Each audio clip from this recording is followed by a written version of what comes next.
man day naka tamit nekkuma Sénégal nekkuma Sénégal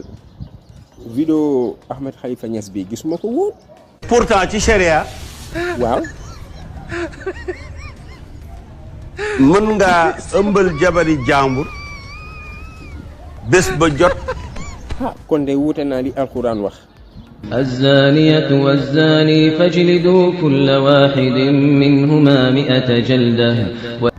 maanaam suñu borom daa wax ne njaalookat ba góor bi ak njaalookat ba jigéen bi nen leen dóor téeméer yar ma yem foofu. xam nga Ahmed Khalifa Niass day wax lu rëy ba nit ñi di ko réyal te du leeral souvent li muy wax nii lu mën a am la kuñ ko leeral tamit da nga xam ne lu mën a am la weesuwul rek mooy koo xam ne dafa jaawale soxnaam ak beneen jigéen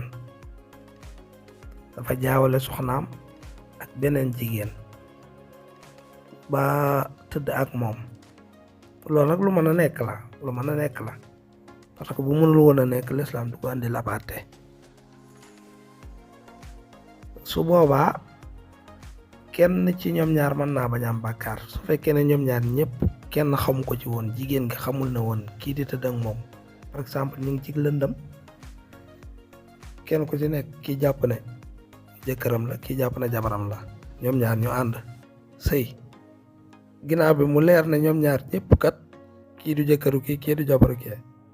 loolu ñoom ñaar kenn du ci am bàkkaar su ca kee jëlee ab ëmb